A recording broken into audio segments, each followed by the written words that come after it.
৬ December মিত্রবাহিনী সাঁড়াশি আক্রমণ শুরু করল। নির্বাসনে আসা দিশেহারা পাক হানাদার বাহিনী মাত্র ১০ দিনের মাথায় ১৬ ডিসেম্বরে অসহায়ের মতো পরাজয় বরণ করল। ৯৬,০০০ পাকিস্তানি সৈন্য জেনারেল নিয়াজির নেতৃত্বে ১৬ ডিসেম্বর ১৯৭১ সাল রেসকোর্স ময়দানে বর্তমান সোহরাওয়ার্দী উদ্যান আত্মসমর্পণ করল। এই আত্মসমর্পণের ঐতিহাসিক দলিলে আত্মসমর্পণকারীদের পক্ষে পাকিস্তানিদের জেনারেল নিয়াজি স্বাক্ষর করলেন এবং ভারতীয় সেনাবাহিনীর জেনারেল জগ সিং আরোরা বিজয়ীদের পক্ষে স্বাক্ষর করলেন। বিশ্বের দরবারে প্রতিষ্ঠিত হল স্বাধীন সার্বভৌম বাংলাদেশ। মুক্তিপাগল মানুষ, মুক্তিযোদ্ধা এবং ভারতীয় সেনাবাহিনীর প্রত্যক্ষ অংশগ্রহণের মাধ্যমে ছিনিয়ে আনল স্বাধীনতার লাল সূর্য। বাঙালি জাতি সশস্ত্র যুদ্ধের মাধ্যমে দেশ স্বাধীন করে ১৯৭২ সালের ১০ই জানুয়ারি বঙ্গবন্ধু শেখ মুজিবুর রহমানকে স্বাধীন দেশে ফিরিয়ে আনল। স্বাধীন দেশে ফিরে এসে বঙ্গবন্ধু শেখ মুজিব, যার সফল নেতৃত্বে বাংলাদেশ স্বাধীন হয়েছে, বিপ্লবী সরকারের প্রধানমন্ত্রী বা মুজিবনগর সরকারের প্রধানমন্ত্রী তাজউদ্দিন আহমদকে প্রধানমন্ত্রীর পদ থেকে সরিয়ে নিজে প্রধানমন্ত্রী হলেন। মুক্তিযোদ্ধাদের কাছ থেকে অস্ত্র জমা নিলেন। মুক্তিযুদ্ধের সময় যে বাঙালিরা পাকিস্তানি সেনাবাহিনীর অধীনে চাকরি করেছে ও পরাজিত হয়ে মুক্তিযোদ্ধাদের কাছে আত্মসমর্পণ করেছে, সেই পরাজিত প্রশাসনকে পুনর্জীবিত করলেন ও দেশ পরিচালনার দায়িত্বে নিয়োজিত করলেন। আর মুক্তিযোদ্ধারা কে কোথায় গেল তার কোনো খবর রাখলেন না। শুধু তাই নয়, ভারত সরকারের কাছে মুক্তিযোদ্ধাদের সম্পূর্ণ সঠিক তালিকা থাকা সত্ত্বেও সেই তালিকা না এনে নানান জনকে দিয়ে নানান রকমের মুক্তিযোদ্ধা সার্টিফিকেট বিতরণ করলেন। আমার জানা মতে ওই মুক্তিযোদ্ধা সার্টিফিকেট কোনো প্রকৃত মুক্তিযোদ্ধা নয়, বরং তারা রাজাকার ছিল, চরম সুবিধাবাদী ছিল। যারা মুক্তিযুদ্ধের ধারে কাছ দিয়েও হাঁটেনি, তারাই ওই সকল মুক্তিযোদ্ধা তালিকাভুক্ত হয়েছে এবং সার্টিফিকেট নিয়েছে। একজন মুক্তিযোদ্ধার জাতির কাছ থেকে কেবল সম্মান ব্যতীত আর কিছু পাওয়ার থাকতে পারে না। মুক্তিযোদ্ধারা জাতির গৌরব।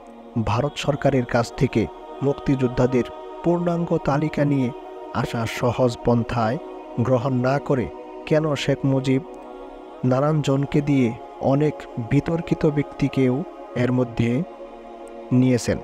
নানান রকমের তালিকা আর মুক্তিযোদ্ধা সার্টিফিকেট দিয়ে লেজে গোবর বেহাল অবস্থা করলেন, তা বোধগম্য নয়। মুক্তিযোদ্ধারা থাকবে না, থাকবে দেশ। থাকতে হবে মুক্তিযোদ্ধাদের তালিকা।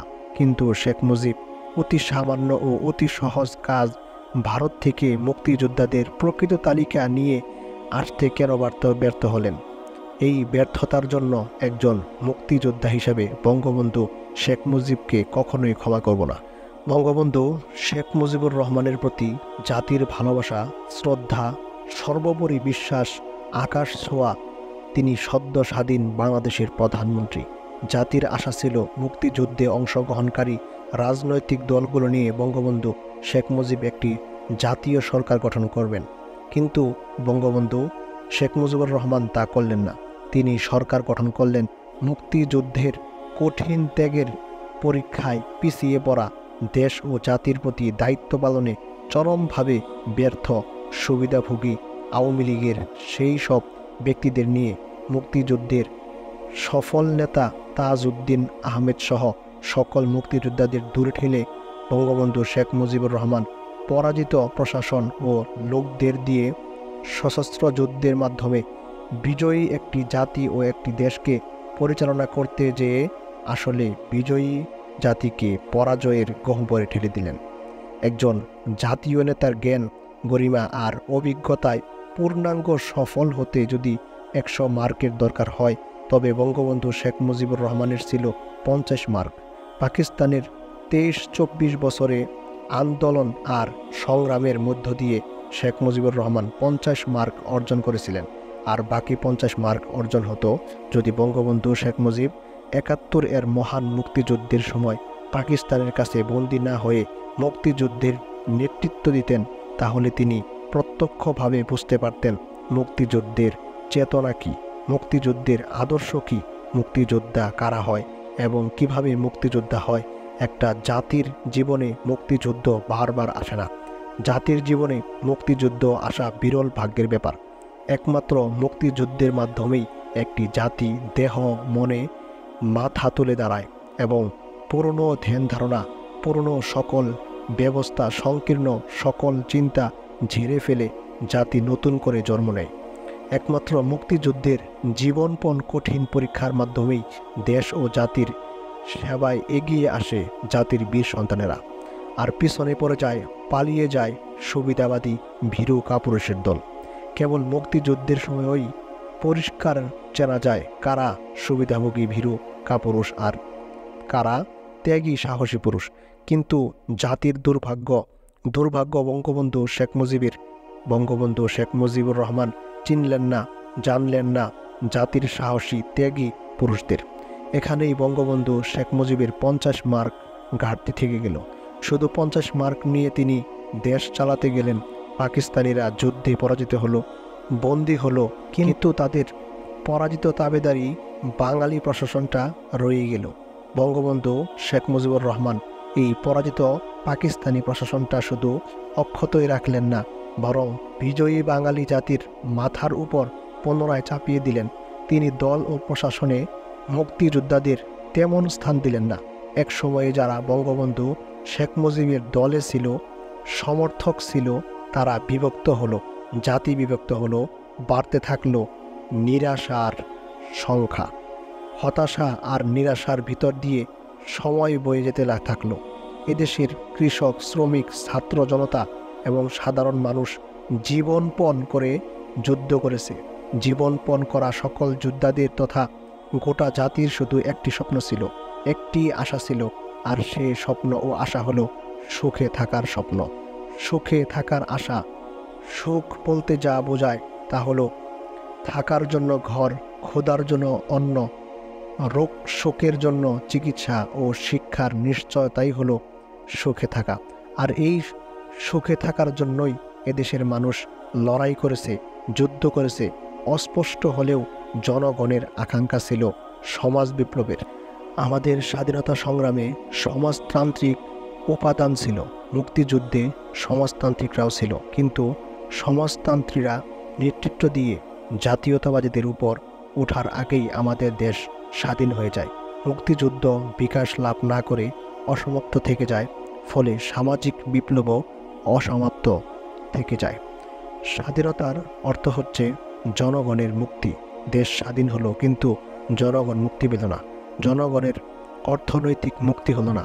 স্বাধীনতা উত্তর বাংলাদেশের পুরাতন সমাজ কাঠামো ভেঙে নতুন সমাজ গড়ার মধ্য দিয়ে সকল মানুষের জন্য অধিকার ও সুযোগের সাম্য প্রতিষ্ঠা না করে বরং প্রতিহত করেছে সামাজিক বিপ্লবকে, অক্ষুণ্ণ রেখেছে অসম বিকাশের পুরাতন ধারাকে। তারা লুণ্ঠন করেছে দুহাতে। আমলা, কালো ব্যবসায়ী, অসৎ রাজনীতিক এরাই ক্রমাগত ধনী হয়েছে স্বাধীনভাবে। জনগণের অগ্রগতি হবে কি? তারা আরও নিঃস্ব, আরও দরিদ্র হতে থাকলো। নেতৃত্ব সমগ্র জনগণের স্বার্থ না দেখে শ্রেণী স্বার্থ দেখেছে। তাৎপর্যের বিষয়, নেতৃত্ব যে সকল শ্রেণীতে সীমাবদ্ধ ছিল তা নয়, আটক ছিল দল এবং সর্বোপরি পরিবারের কাছে। দেশে দুর্ভিক্ষ শুরু হলো, হাজার হাজার মানুষ না খেয়ে ক্ষুধায় মারা গেল। বৃদ্ধি পেল লুণ্ঠন ও দুর্নীতি। শেখ মুজিবের নেতৃত্বে বিশ্বাসযোগ্যতা হারাতে লাগলো। অপরদিকে অসমাপ্ত সামাজিক বিপ্লবীরা পূর্ব বাংলা সর্বহারা পার্টির মহান নেতা কমরেড সিরাজ শিকদারের নেতৃত্বে তাদের সশস্ত্র বিপ্লবী তৎপরতা তীব্রতর করে তোলে। যুবকরা পূর্ব বাংলা সর্বহারা পার্টি জিন্দাবাদ, কমরেড সিরাজ শিকদার জিন্দাবাদ ধ্বনি দিয়ে দেশে ব্যাপক এক নতুন সংগ্রাম শুরু করে। এই সংগ্রামের নাম দেয় শ্রেণী সংগ্রাম। দলে দলে যুবকরা সিরাজ শিকদারের নেতৃত্বে এই সশস্ত্র সংগ্রামে যোগ দিতে থাকে। আদিকাল থেকে শিক্ষিত ও ধনী পরিবারে সিরাজ শিকদার জন্মগ্রহণ করেন। সিরাজ শিকদার খুবই মেধাবী ছাত্র ছিলেন এবং নিজে বিএসসি সিভিল ইঞ্জিনিয়ার ছিলেন। ছাত্রজীবনে তিনি বামপন্থী ছাত্র সংগঠন করতেন। শ্রেণী সংগ্রাম ও সমাজ বিপ্লবের প্রয়োজনে কমরেড সিরাজ শিকদার সশস্ত্র সংগ্রাম এতই ব্যাপক ও তীব্র হল যে শেখ মুজিবুর রহমানের প্রশাসন দিনকে দিন অচল হয়ে যেতে শুরু করল। নির্যাতিত, নিপীড়িত, শোষিত বাঙালির হৃদয়ে কমরেড সিরাজ শিকদারকে নিয়ে নতুন স্বপ্ন দানা বাঁধতে লাগল। 1974 সালের 2 জানুয়ারি সিরাজ শিকদার গ্রেপ্তার হন। পলায়নকালে পুলিশের গুলিতে নিহত এই শিরোনামে দেশের সকল পত্রিকায় সংবাদ পরিবেশিত হয়। পুলিশের প্রেস নোটে বলা হলো, সিরাজ শিকদারকে গ্রেপ্তার করা হয়েছিল এবং সাভার রোড দিয়ে আসার সময় সিরাজ শিকদার পুলিশের ভ্যান থেকে লাফিয়ে পড়ে পালিয়ে যাওয়ার চেষ্টা করেছিল। তখন পুলিশ গুলি করে সেই গুলিতে সিরাজ শিকদার নিহত হয়। কিন্তু অনুসন্ধান করে জানা যায় পুলিশের প্রেস নোট বানোয়াট। সিরাজ শিকদারকে গ্রেপ্তার করা হয় ঠিকই, এবং গ্রেপ্তারের পর বিনা বিচারে বন্দি অবস্থায় গুলি করে হত্যা করা হয়। সিরাজ শিকদারের বুকে মোট 5টি গুলির চিহ্ন ছিল, যা সামনে থেকে করা হয়েছে। কেউ যদি পালাতে থাকে এবং পলায়নপর ব্যক্তিকে যদি পিছন দিক থেকে গুলি করা হয় তাহলে সেই গুলি পিঠে বিদ্ধ হবে, কিন্তু সিরাজ শিকদারের বুকে বুলেট বিদ্ধ হয়েছিল। তিনি মেহনতি মানুষের মুক্তির জন্য, শোষকের শোষণ থেকে মানুষের মুক্তির জন্য ব্যক্তিগত সকল ভোগবিলাস, সুযোগ সুবিধা বিসর্জন দিয়ে সর্বহারা শ্রেণীতে মিশে গেলেন। নিপীড়িত, নির্যাতিত, সর্বহারা মানুষের অধিকার প্রতিষ্ঠার জন্য ঘর সংসার, আত্মীয় স্বজন, পরিজন, আরাম আয়েশ ত্যাগ করে সমাজ বিপ্লবে নিজেকে সম্পূর্ণ উৎসর্গ করেছিলেন। মানুষের জন্য এমন উৎসর্গকৃত প্রাণ কমরেড সিরাজ শিকদারকে বিনা বিচারে বন্দি অবস্থায় নির্মম নিষ্ঠুরভাবে হত্যা করার পর শেখ মুজিবুর রহমান পবিত্র পার্লামেন্টে দাঁড়িয়ে দম্ভের সাথে বললেন, আজ কোথায় সিরাজ শিকদার? এই ঘটনার পর শেখ মুজিবের দেশপ্রেম, মহানুভবতা এবং আইন ও বিচারের প্রতি শ্রদ্ধা প্রশ্নের সম্মুখীন হয়ে পড়ল।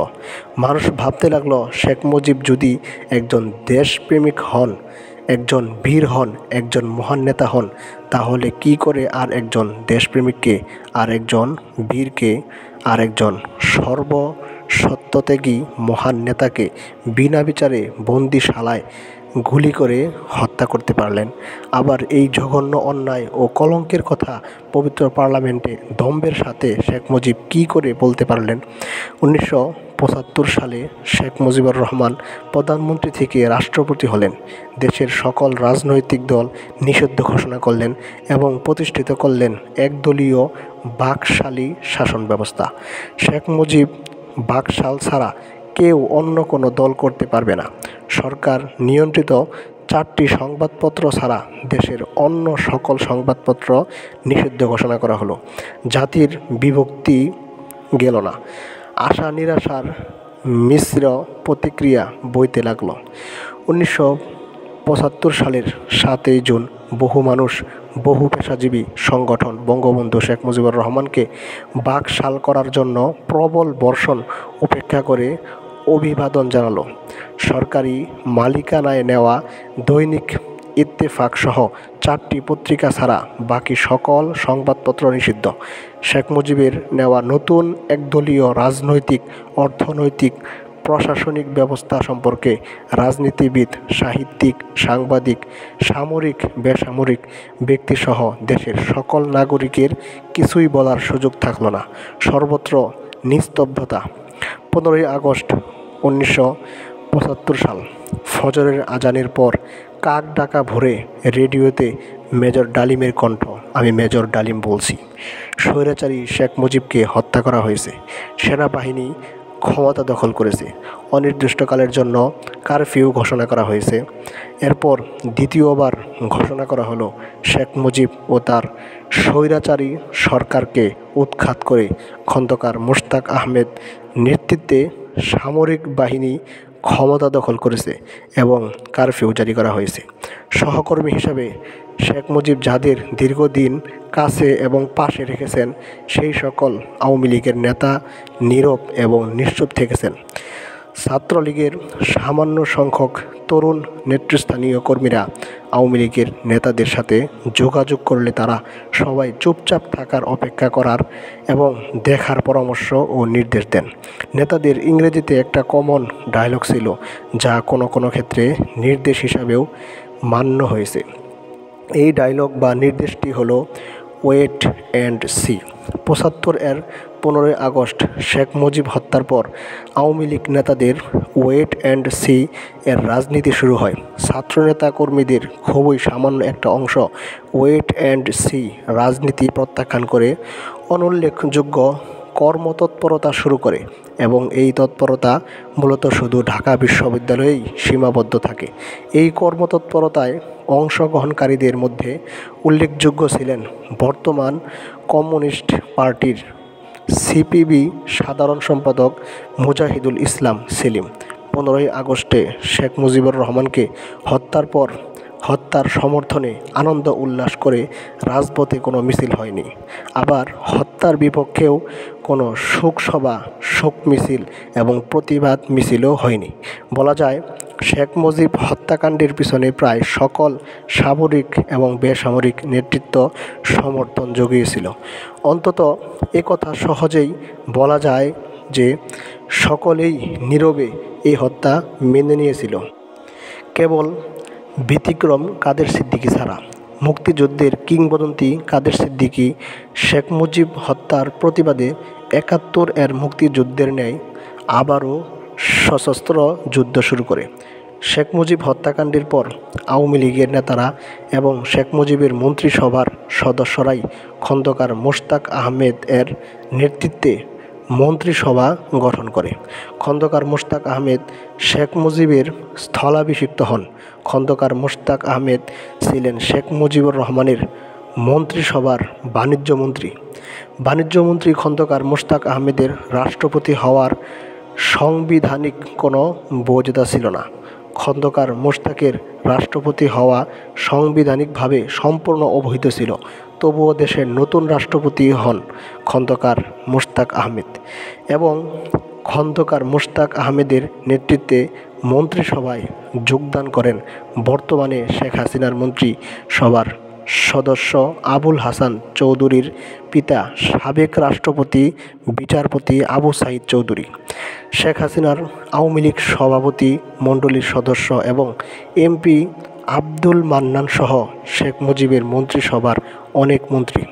খন্দকার মোশতাক আহমেদের রাষ্ট্রপতি হওয়া সাংবিধানিকভাবে কোনো বৈধতা না থাকা সত্ত্বেও অবৈধভাবে খন্দকার মোশতাক আহমেদকে রাষ্ট্রপতি হিসাবে শপথ বাক্য পাঠ করান সুপ্রিম কোর্টের অস্থায়ী প্রধান বিচারপতি এবি মাহমুদ হোসেন।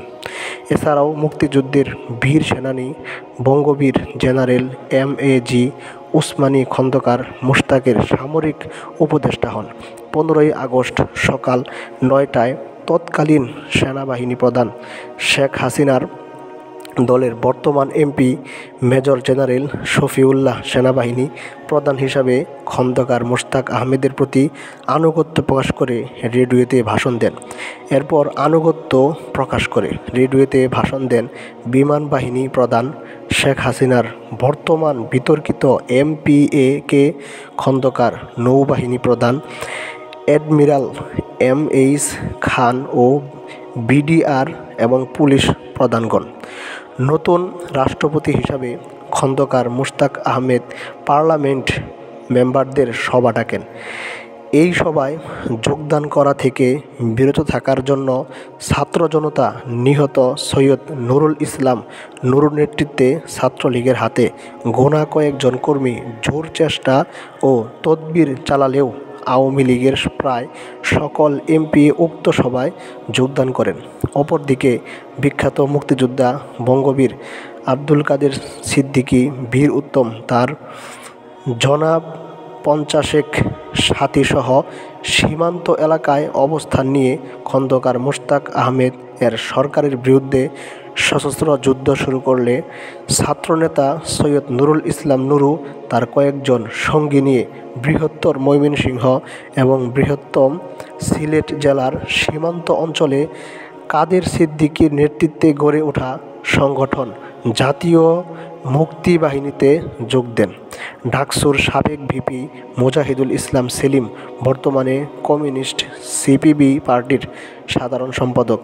ইসমত কাদির গামা, রবিউল আলম চৌধুরী বর্তমান সরকারি আমলা ও প্রধানমন্ত্রী শেখ হাসিনার পিএস মুক্তাদির চৌধুরী। এদের নেতৃত্বে মাত্র শখানেক ছাত্রনেতা ও কর্মী ঢাকা বিশ্ববিদ্যালয়ে রাজনৈতিক কর্মতৎপরতা শুরু করলে এই কর্মতৎপরতা প্রতিহত করার জন্য জাসদ ছাত্রলীগ গণবাহিনী প্রবলভাবে সক্রিয় হয়ে ওঠে। ৭৫ সালের অক্টোবর মাসের শেষের দিকে ছাত্রলীগের এই মুষ্টিমেয় নেতা মিলে সিদ্ধান্ত নিল ৪ নভেম্বর ৭৫ ধানমন্ডি ৩২ নম্বরে বঙ্গবন্ধু শেখ মুজিবুর রহমানের বাসভবনে মৌন মিছিল করে যাওয়া হবে। ৪ নভেম্বরের মৌন মিছিল সফল করে তোলার জন্য ঢাকা বিশ্ববিদ্যালয় এবং ঢাকা শহরে গোপন বৈঠক চলতে লাগল। ২ নভেম্বর দিবাগত গভীর রাতে অর্থাৎ ৩ নভেম্বর প্রত্যুষে দেশে দ্বিতীয় সাময়িক অভ্যুত্থান ঘটল। ৩ নভেম্বর সকালে সোভিয়েত রাশিয়ার নির্মিত বোমারু বিমান MiG-21 আকাশে উড়ল এবং খুবই নিচ দিয়ে ঘন ঘন মহড়া দিতে লাগলো। বাংলাদেশ বেতার বা রেডিও বাংলাদেশ এবং টেলিভিশন সম্প্রচার সারাদিন বন্ধ রইল। বোমারু বিমানের নিচ দিয়ে ঘন ঘন মহড়া দেওয়া এবং রেডিও বন্ধ থাকায় দেশে যে দ্বিতীয়বার সামরিক অভ্যুত্থান হয়েছে এটা স্পষ্ট বোঝা গেল এবং এটাও সুস্পষ্ট বোঝা গেল যে এই দ্বিতীয় সাময়িক অভ্যুত্থানের জয় পরাজয়ের কোনো নিশ্চিত ফলাফল এখনো হয়নি, কোনো পক্ষই এখনো নিশ্চিত বিজয় হয়নি। আর এই জন্যই বোমারু বিমান MiG-21 বারবার নিচে ড্রাইভ দিয়ে প্রতিপক্ষকে বোমা মারার হুমকি দিচ্ছে এবং বেতার বা রেডিও বন্ধ রয়েছে। বোমারু বিমান বোমা মারার হুমকি দিচ্ছে কিন্তু বোমা মারছে না। এ থেকে বোঝা যাচ্ছে দুই পক্ষের সাথে আলোচনা চলছে আর সেই জন্যই যুদ্ধবিমান আক্রমণের মহড়া দিচ্ছে কিন্তু আক্রমণ করছে না। রাতে হঠাৎ টেলিভিশন সম্প্রচার শুরু করলো কিন্তু অভ্যুত্থান সম্পর্কে কোনো কিছুই বলা হলো না। ৪ নভেম্বর সকালবেলা পূর্ব নির্ধারিত কর্মসূচি অনুযায়ী মৌন মিছিলের প্রস্তুতি নিয়ে সপাসেক ছাত্র জনতা বিশ্ববিদ্যালয়ের বটতলায় সমবেত হলো। সমবেত ছাত্র জনতা বিচ্ছিন্নভাবে সামরিক অভ্যুত্থান নিয়ে আলোচনা করল।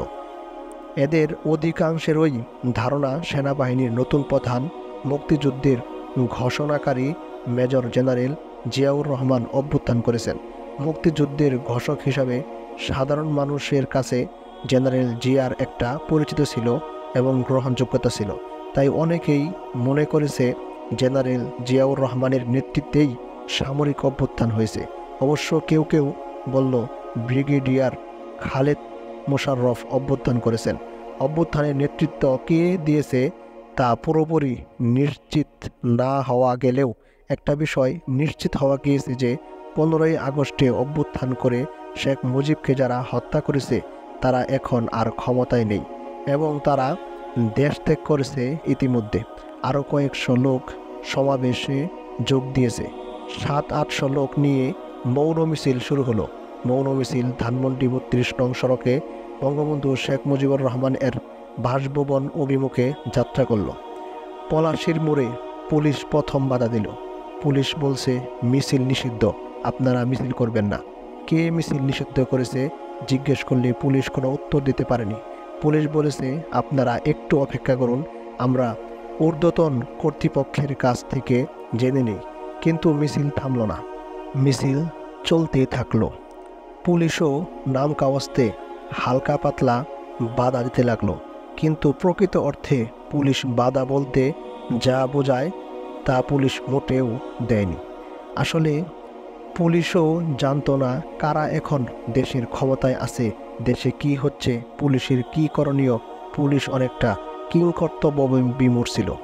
নিঃশব্দ মৌন মিছিল সায়েন্স ল্যাবরেটরির মোড় পার হয়ে কলাবাগানের দিকে যেতে থাকলে এদিকে পাহারায় থাকা সেনাবাহিনীর 10-12 জন সৈন্য মিছিলের দিকে এগিয়ে এলো। সৈন্যদের মিছিলের দিকে এগিয়ে আসতে দেখে বেশ কিছু মিছিলকারী মিছিল ত্যাগ করে আশেপাশে সরে পড়ল। সৈন্যরা মিছিলের দিকে এগিয়ে এলো ঠিকই, কিন্তু মিছিলে বাধা দান বা সমর্থন কোনো কিছুই করল না, শুধু তাকিয়ে তাকিয়ে দেখতে লাগলো। তবে সৈন্যদের তাকানোর ভঙ্গিটা বিরূপ ছিল। তারা বাঁকা চোখেই মিছিলটাকে দেখছে এবং মনে হয়েছে দ্বিতীয় সাময়িক অভ্যুত্থান ও সৈন্যদের করণীয় সম্পর্কে তারাও নিশ্চিত হন।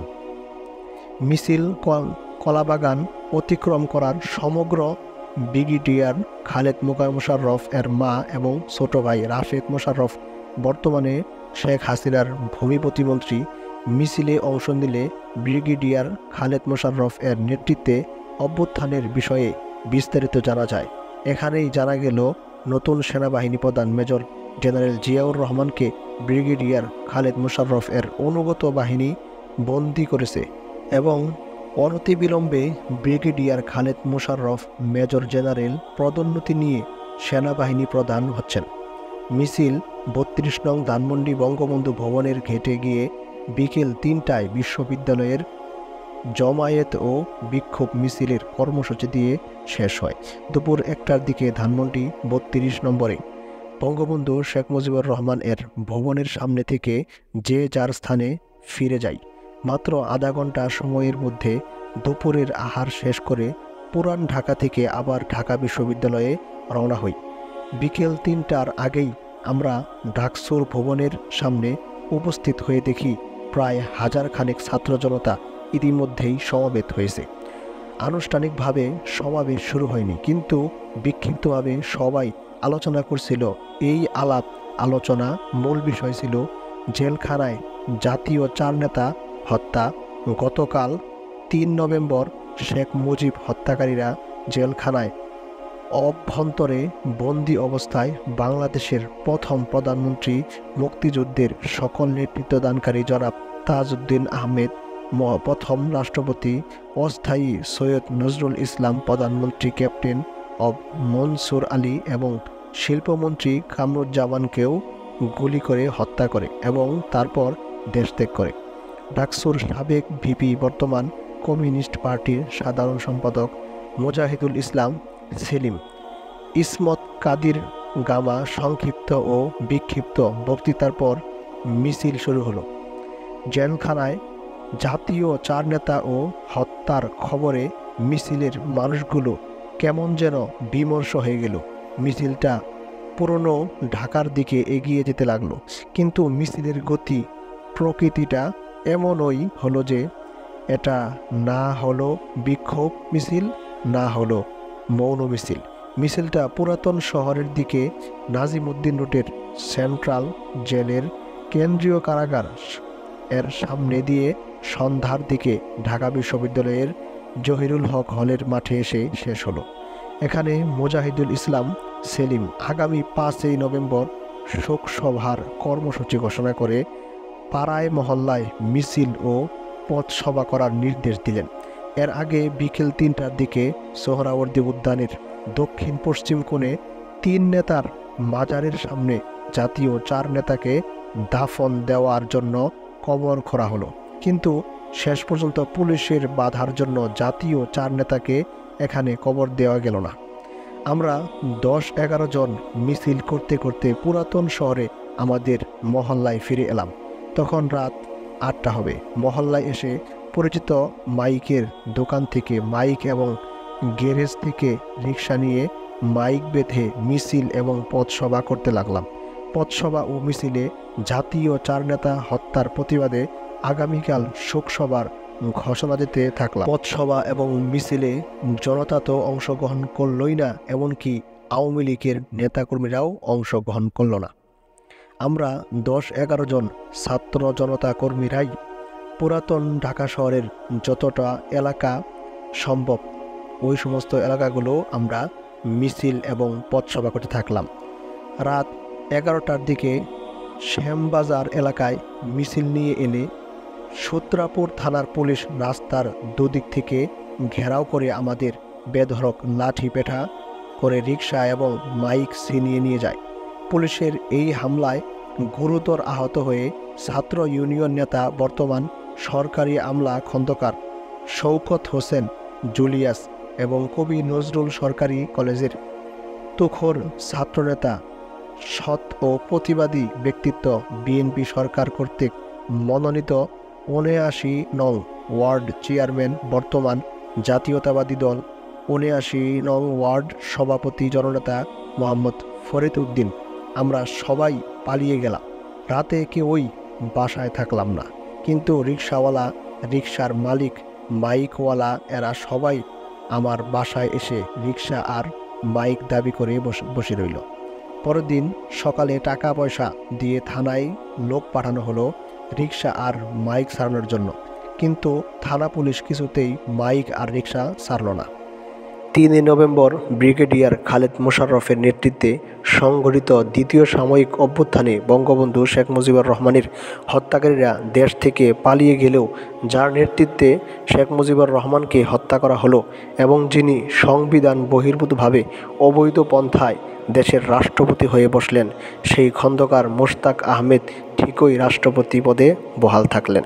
১৫ই আগস্ট সকালে বাংলাদেশের রাষ্ট্রপতি বঙ্গবন্ধু শেখ মুজিবুর রহমানকে হত্যা করে সংবিধান বহির্ভূত পন্থায় সম্পূর্ণ অবৈধভাবে রাষ্ট্রপতি হয়ে বসা খন্দকার মোশতাক আহমেদকে রাষ্ট্রপতি হিসাবে শপথ বাক্য পাঠ করান বাংলাদেশ সুপ্রিম কোর্টের তৎকালীন অস্থায়ী প্রধান বিচারপতি এবি মাহমুদ হোসেন। সংবিধান বহির্ভূত পন্থায় রাষ্ট্রপতি পদে অধিষ্ঠিত খন্দকার মোশতাক আহমেদ এর কাছ থেকে ৫ নভেম্বর ৭৫ এর ব্রিগেডিয়ার খালেদ মোশাররফ পদোন্নতি নিয়ে মেজর জেনারেল হন এবং সেই সাথে মুক্তিযুদ্ধের ঘোষক মেজর জেনারেল জিয়াউর রহমানকে সেনাবাহিনী প্রধানের পদ থেকে সরিয়ে দিয়ে নিজেই সেনাবাহিনী প্রধান পদে অধিষ্ঠিত হন। বিমান বাহিনী প্রধান ও নৌবাহিনী প্রধানগণ খালেদ মোশাররফকে মেজর জেনারেল ও সেনাবাহিনী প্রধান এর বেশ পরিয়ে দিচ্ছেন। এই ছবি পত্রিকায় প্রকাশিত হয়। ৫ নভেম্বর বিশ্ববিদ্যালয় এলাকায় সপাসেক ছাত্র জনতা সমাবেত হলেও নেতৃত্বের অভাবে এবং জাসদ ছাত্রলীগের দাপটের কারণে ৪ নভেম্বর ঘোষিত ৫ নভেম্বরের শোকসভা অনুষ্ঠিত হয়নি। দেশের সর্বশেষ রাজনৈতিক পরিস্থিতি সম্পর্কে অস্পষ্টতা এবং আতঙ্ক নিয়ে বিক্ষিপ্ত কথাবার্তা আর মিছিলের চেষ্টার মধ্যে দিয়ে ৫ নভেম্বরের দিন শেষ হয়ে গেলে সন্ধ্যায় আমরা পুরাতন ঢাকায় ফিরে আসি এবং সরকারি কবি নজরুল কলেজের শহীদ শামসুল আলম ছাত্রাবাসের ছাত্রদের নিয়ে ছাত্রসভা করি। পরের দিন ৬ নভেম্বর সকালে পুরাতন ঢাকা থেকে যথারীতি আমরা ১০-১১ জন মিছিল নিয়ে আবারও ঢাকা বিশ্ববিদ্যালয়ে সমবেত হলে খন্দকার মোশতাক আহমেদকে রাষ্ট্রপতির পদ থেকে সরিয়ে সুপ্রিম কোর্টের প্রধান বিচারপতি আবু শাহাদাত মোহাম্মদ সায়েমকে রাষ্ট্রপতি করা, আওয়ামী লীগের পার্লামেন্ট ভেঙে দেওয়া, সামরিক আইন জারি করা এবং সেনাবাহিনী প্রধান হিসাবে মেজর জেনারেল খালেদ মোশাররফের প্রধান সামরিক আইন প্রশাসক হওয়া সহ ইত্যাদি বিষয় সম্পর্কে বিস্তারিত শোনা যায় এবং এই দিনেও আমাদের মিছিল ও আলোচনার কোনো আনুষ্ঠানিকতা ছিল না। সবাই ছিল বিক্ষিপ্ত এবং বিচ্ছিন্ন। সন্ধ্যা নাগাদ আমরা পুরাতন শহরে ফিরে আসি। নেতৃত্ব দেওয়ার জন্য কোথাও কেউ উপস্থিত ছিল না। সব কেমন যেন শূন্য ও ফাঁকা। দেশে আরও সাংঘাতিক ধরনের কী যেন হতে যাচ্ছে তা অনুভব করা যায়, উপলব্ধি করা যায়, কিন্তু পরিষ্কার বোঝা যায় না। আওয়ামী লীগই বাকশালী নেতারা সব কে যে কী করছে বা কোথায় পালিয়ে গেছে তাও বোঝা যায় না। ছাত্রনেতাদের মধ্যে বঙ্গবন্ধু শেখ মুজিবুরের ভাগ্নে শেখ শহীদ অনেকটা পাতানো গৃহবন্দী বলেই মনে হচ্ছে। ইসমত কাদির গামার ততটা বুদ্ধিশুদ্ধি নেই, তবে কিছু করার চেষ্টায় আছেন। রবিউল আলম চৌধুরী বর্তমান আমলা প্রধানমন্ত্রী শেখ হাসিনার পিএস মুক্তাদির চৌধুরী, তিনি আছেন, সব সময়ে আছেন, বলতে গেলে সেই এখন সবচাইতে বড় নেতা। ডাকসুর সাবেক ভিপি ছাত্র ইউনিয়ন নেতা মুজাহিদুল ইসলাম সেলিম হলেন কিছু একটা করার চেষ্টাকারীদের মূল নেতা। ছাত্রনেতা সৈয়দ নুরু কাদের সিদ্দিকের সাথে যোগ দিয়েছেন। আগামীকাল যথারীতি বিশ্ববিদ্যালয়ে যাওয়া ছাড়া আমাদের কোনো কর্মসূচি নেই। রাত যখন গভীর হলো, 1:30-2টা বাজে ঘড়ির সময় অনুযায়ী 7 নভেম্বর রাতে হঠাৎ গুলির আওয়াজ শোনা যেতে লাগলো। রাত যতই বাড়তে লাগলো গুলির আওয়াজও ততই বাড়তে লাগলো। গুলির আওয়াজে মনে হতে লাগলো এই যেন 25শে মার্চ 75-এর মতোই এক কালো রাত। 25শে মার্চ 71-এ পাকিস্তানি হানাদার বাহিনী নিরস্ত ঘুমন্ত বাঙালিকে নির্বিচারে গুলি করে হত্যা করেছে। কিন্তু আজকের গুলি কারা করছে, কেন করছে, কার বিরুদ্ধে করছে কিছুই বোঝা যাচ্ছে না। 7 নভেম্বর ভোর হতে না হতেই দেখা গেল সেনাবাহিনীর সিপাহীরা জওয়ান আকাশ পানে গুলি করতে করতে রাস্তা গিয়ে পায়ে হেঁটে গাড়িতে চড়ে যে যেভাবে খুশি ঘুরে বেড়াচ্ছে। আর এই সেনা সিপাহীদের সঙ্গে স্বতঃস্ফূর্তভাবে জনগণের একটা অংশ যোগ দিয়েছে। সিপাহী জনতা রাজপথে মিছিল করছে আর আকাশের দিকে গুলি ছুড়ছে, স্লোগান দিচ্ছে। সিপাহী জনতার এই মিছিল থেকে নানা ধরনের স্লোগান দিতে শোনা গেল। কোনো মিছিল থেকে স্লোগান আসলো মোশতাক জিয়া জিন্দাবাদ, মুসলিম বাংলা জিন্দাবাদ। কোনো মিছিল থেকে স্লোগান উঠল কর্নেল তাহের জিন্দাবাদ, তাহের জিয়া ভাই ভাই, গণবাহিনী জিন্দাবাদ, সিপাহী জনতা ভাই ভাই ইত্যাদি নানা ধরনের স্লোগান দিতে শোনা গেল সিপাহী জনতার মিছিল থেকে। এই সিপাহী জনতার সামনে কোনো সুস্পষ্ট লক্ষ্য বা পরিষ্কার কোনো ধারণা যে ছিল না তা বোঝা যাচ্ছিল, এবং এই সিপাহী জনতার বিদ্রোহে কোনো একক নেতৃত্ব বা নিয়ন্ত্রণ যে ছিল না তাও বোঝা যাচ্ছিল। তবে এই সিপাহী জনতার বিদ্রোহ যে আওয়ামী বাকশালী এবং শেখ মুজিব এর অনুসারীদের বিরুদ্ধে তা নিশ্চিত ছিল। এই মিছিলকারী সিপাহী জনতা আওয়ামী বাকশালী বা শেখ মুজিব এর অনুসারীদের দেখা মাত্র যে মেরে ফেলতো তাতে কোনো সন্দেহ ছিল না।